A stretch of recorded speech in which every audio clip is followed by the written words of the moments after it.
Welcome back to our news bulletin.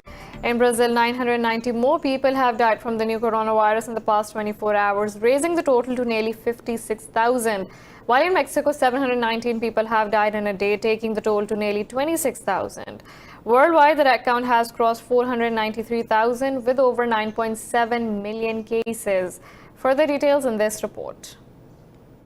The coronavirus pandemic has picked up speed in the Americas, affecting the rest of the world at the same time. Colombia's President Ivan Duque has called Venezuela a public health time bomb. He says the lack of reliable information about his neighbor's coronavirus outbreaks is a worry. Venezuela has reported just 4,600 infections and 39 deaths, while Colombia has recorded around 80,600 cases and more than 2,600 deaths. Meanwhile, the US has reported the highest single-day increase in COVID-19 cases with over 45,000 testing positive overnight. The US infection disease chief Dr. Anthony Fauci has warned younger people that they can be posing a risk to older people who may be more vulnerable to the virus. The overwhelming majority now of people getting infected are young people, likely the people that you see in the clips and in the paper who are out in crowds enjoying themselves, understandably. No blame there, understandably. But the thing that you really need to realize that when you do that, you are part of a process. So if you get infected, you will infect someone else who clearly will infect someone else. We know that happens.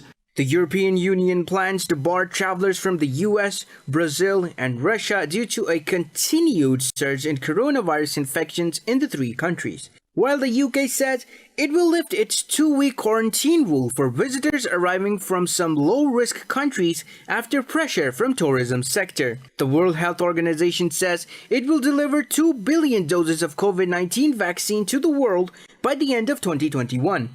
It's clear that to bring COVID-19 under control and to save lives, we need effective vaccines, diagnostics, and therapeutics in unprecedented quantities and at unprecedented speed. And it's clear that because all people are at risk of COVID-19. Meanwhile, mainland China has reported 21 new cases of coronavirus. Meanwhile, in Pakistan, the COVID-19 death toll has crossed 4,000 with 74 fatalities in the past 24 hours. The health ministry said over 3,100 people tested positive for virus overnight, bringing the total to nearly 200,000. It said so far nearly 87,000 people have recovered, while over 2,700 remain critical. The ministry said about 108,000 cases are active in the country.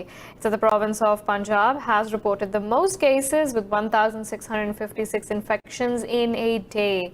The southern province of Sindh recorded 1,205 infections, while the capital Islamabad registered 120 infections since yesterday. In another news, Pakistan has welcomed U.S. Democratic presidential nominee Joe Biden's statement over the restoration of rights of Kashmiris. In a statement, Foreign Minister Shah Mahmood Qureshi said Biden's comments over India's rights abuse are Pakistan's victory. Qureshi said Pakistan has gradually shared its narrative to the world community over Kashmir. Yesterday, Biden asked India to take necessary steps to restore the rights of Kashmiris. He also expressed disappointment over the Citizenship Amendment Act and the implementation of the NRC in Assam. Now, Pakistan says it is ready to reopen the Kartarpur corridor on 29 June on the occasion of the death anniversary of Maharaja Ranjit Singh. In a statement, the Foreign Office said Pakistan has invited India to work out necessary SOPs to ensure adherence to the health guidelines. The person said the corridor was temporarily closed on March 16th due to the COVID-19 pandemic. Kartarpur corridor was inaugurated in November last year on the 550th birth anniversary of Baba Guru Nanak. The Sikh community all over the world immensely appreciated Pakistan for this landmark initiative. Pakistan has rejected India's Ministry of External Affairs remarks regarding Islamabad's non-compliance with the FATF action plan. In a statement, the Foreign Office said Pakistan's progress report is yet to be reviewed as the watchdog has delayed the process due to the COVID-19 pandemic. It said the FATF's plenary meeting held on June 24th did not make any new decision regarding Pakistan. The statement said Pakistan is fully prepared to present its progress report on the action plan. It said the Indian Foreign Ministry's allegations are part of its government's smear campaign against Pakistan. U.S. Secretary of State Mike Pompeo says Washington is imposing visa curbs on Chinese officials over the obstruction of Hong Kong's freedom. In a statement, Pompeo called on Beijing to honor its commitment to allow Hong Kong a high degree of autonomy. He said the U.S. visa restrictions apply to current and former Communist Party officials who are believed to be responsible for undermining the city's autonomy. Pompeo said China is pressuring local authorities to disqualify pro-democracy electoral candidates. Responding, Chinese embassy spokeswoman Fang Huang said Beijing opposes Washington's wrongful decisions. She urged the U.S. to immediately correct its mistakes and stop interfering in China's domestic affairs. Washington's announcement comes in response to Beijing's move to impose new security legislation on Hong Kong. Israel says its warplanes have targeted multiple locations in the Gaza Strip. The Israeli Defense Ministry says it struck Hamas infrastructure and military posts in retaliation to a rocket fire. No casualties have been reported so far. The rockets were fired a day after Hamas warned of violence over Israeli plans to annex parts of the occupied West Bank. Meanwhile, hundreds of Palestinians demonstrated in the West Bank and Gaza Strip against Israel's annexation plans. Clashes broke out between the demonstrators and the Israeli forces in several West Bank towns and villages. The protesters were carrying banners reading, "Palestinians are sticking to their lands and reject annexation." The leaders of Sudan, Ethiopia and Egypt have agreed Addis Ababa will not start filling its Nile Dam without reaching an agreement within 2 weeks. In a statement, Cairo and Khartoum said Ethiopia will return to talks aimed at reaching an accord on use of Nile's river's water. The statement comes after a video conference of Africa Union chaired by South Africa on the matter. African Union Chairman Moussa Faki Mahamat said the leaders have agreed to an AU-led process to resolve outstanding issues. In a tweet, Ethiopian Prime Minister Abiy Ahmed described the summit as fruitful. Germany says it will continue constructive dialogue with Russia as Moscow has strategic influence in Syria and Libya. In an interview, Germany's Chancellor Angela Merkel said there are good reasons to maintain talks with Russia. Merkel said countries like Syria and Libya are Europe's immediate neighbor where Russia has great strategic influence. She said Germany and Europe should continue to strive for cooperation with Russia. At the same time, Merkel accused Moscow of hybrid warfare, saying it has become a Russian behavior pattern. Moscow has consistently rejected West's accusations of destabilizing activities. French President Emmanuel Macron says COVID-19 crisis shows the importance of making a European zone that includes Russia. He said it will be a true zone of cooperation and peace. In a video call with his Russian counterpart Vladimir Putin, Macron said Paris lends full support to Moscow in its fight against the virus. Macron said there is a need to deal with all the difficult subjects with Moscow, including the situation in Libya, Ukraine and Syria. The two leaders also called for a ceasefire in Libya and restart of dialogue. Our first objective is putting in place a concrete framework of discussion to structure our dialogues on security of trust on a bilateral and regional level. Next, a joint work on the crises agenda, in particular the situation in Libya, Ukraine and Syria. And third is constructing a coordinated position on the fields of health, economy as well as the environment. Now, Russia says the U.S. media's false information about Moscow and Kabul has led to direct threats against the Russian diplomats. This comes after a leading U.S. paper published a report accusing Moscow of being the mastermind behind American soldiers' killing in Afghanistan. In a tweet, Russia's embassy in Washington said the U.S. is spreading lies using baseless and anonymous accusations. The embassy said the authors of the article lack information on cooperation between Russia and the US on the Afghan peace process. It said Russia demands the US to take effective measures and fulfill their diplomatic obligations under the Vienna Convention.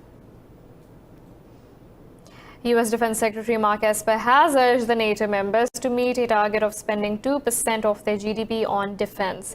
The United States sought the target first in 2019.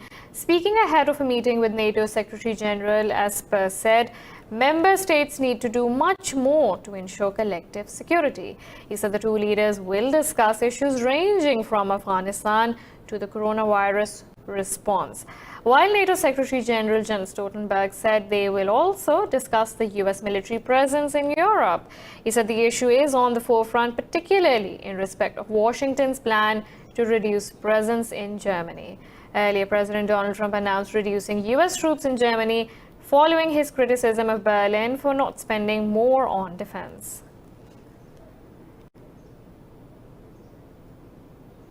We're now taking a short break, but stay tuned for more news.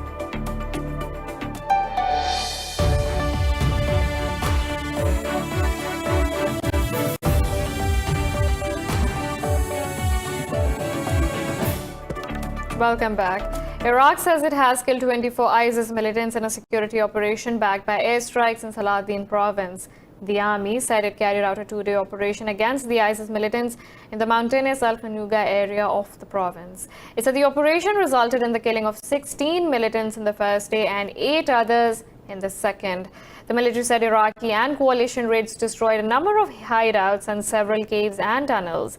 The operation came as ISIS militants have intensified their attacks on the security forces, including Hashabi forces. ISIS gained full control in Mosul, Saladin and Anbar provinces and seized territories in Diyala and Kirkuk province in 2014. But Iraqi security forces managed to regain control in subsequent years. The Mexican authorities have found another 14 bodies in the north-central state of Zacatecas as the gang violence worsens in the country. In a statement, the government said the investigation is underway to determine the cause of death. Earlier, 16 people were found dead in Mexico's western state of Sinaloa. The state officials said the people were killed in gunfights that took place in the violence-plagued region controlled by drug lord El Chapo Guzman. Meanwhile, Mexico City's chief of police has been shot and wounded in an assassination attempt. The chief blames Jalisco New Generation cartel for the attack in which 2 of his bodyguards were killed. Mexico City's Attorney General's office said police have arrested 12 suspects in connection with the assassination. Amnesty International has started a petition to draw the world's attention on the plight of Rohingya refugees amid the pandemic. The petition addresses the governments of the US, Australia, Bangladesh and Indonesia. In a statement, it said the rights of Rohingya continue to be violated without constant international support and responsibility sharing. The group said some refugees, including women, have been victims of harassment and coercive quarantine measures. Over 750,000 refugees fled Myanmar to Bangladesh after a military crackdown on the minority Muslim community in 2017. NASA's decade-long mission observing the sun from an orbiting satellite has produced a stunning time-lapse video. For over 10 years, NASA's Solar Dynamics Observatory has watched the sun using an array of instruments. It took the 425 million high-resolution images every 0.75 seconds from its orbit around the Earth. In a video released on NASA's website, the 10-year time-lapse condensed into 61 minutes shows the outermost part of the sun's atmosphere. NASA says these images are taken at the extreme ultraviolet wavelength of 17.1 nanometers to capture the outer atmosphere. It says the video shows the rise and fall of the solar cycle and other notable events such as transiting planets and solar eruptions. Now, since COVID-19 pandemic has stalled projects across the globe, it is also jeopardizing a pioneering northern white rhino conservation project. The project is facing delays as international travel restrictions have forced biorescue to delay some of its key procedures. Let's find out more in this report. The northern white rhino is on the brink of extinction after the last known living male died in Kenya's Ol Pejeta Conservancy in 2018. Once found in several countries in East and Central Africa, its numbers fell sharply due to heavy poaching. The only surviving northern white rhinos now are mother and a daughter, Nain and Fatu, both infertile, making them the world's most endangered mammal. But researchers and conservation organizations have joined forces to save subspecies using pioneering artificial reproduction techniques. Researchers are harvesting immature egg cells from animals and fertilizing them with frozen sperm from diseased males.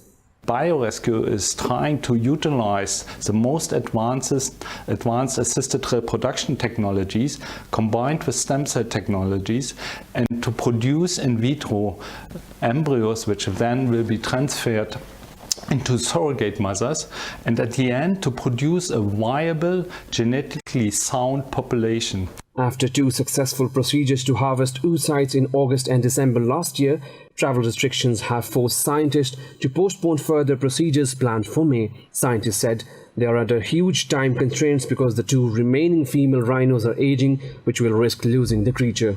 We couldn't travel, we had to cancel our trips to Kenya, so that actually means we're losing time in our ambitious program. However, we found an alternative to that. Every scientist of our consortium was working national-wise to improve technologies, to make these things better, so that when we go back to Kenya, we will be even more effective and we will be more successful. Scientists are hoping to deliver their first northern white rhino calf in 3 years and a wider population in the next 2 decades, bringing species back from the brink of extinction. In Taiwan, dragon boat racers have competed in a scaled-back festival amid the COVID-19 fears. Athletes paddled vigorously in unison to beat the beat of the drum on the Keelong River. More in this report. Dragon boat racing has become a sport in Taiwan now. This festival has its roots in Chinese folklore and is held annually. Taiwanese athletes held the competition amid the pandemic fears. Before the event, spectators have to undergo a temperature screening and follow social distancing measures in the venue. Athletes have to cover a distance of 500 meters while the bystanders cheered the athletes. The Dragon Boat Festival this year is very different from previous years. In the years when there was no coronavirus, there were traffic jams, many vendors around, and many unions would distribute free rice dumplings. Everyone enjoyed it and ate rice dumplings during lunchtime. Due to lingering coronavirus fears, the festival was downsized. Organizers scaled back the numbers of athletes in this year's races to 2,400. Last year, there were more than 6,000 participants. Because we had to keep a social distance due to the pandemic at the very beginning, we were worried that we could not do the training or even join the competition. We even wore masks during the training and sweated a lot to prepare for the race. Later, when the coronavirus was more stable, we did not stop training, tried our best to row, and did our best. Taiwan's early and effective response has kept the pandemic at bay, with just 446 infections and 7 deaths.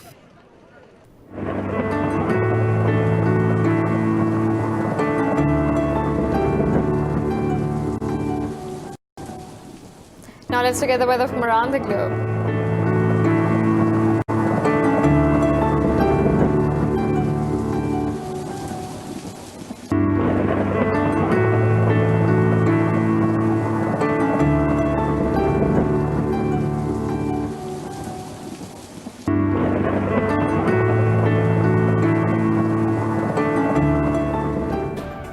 This is all for now. For the latest updates, you can follow us on social media at indus.news.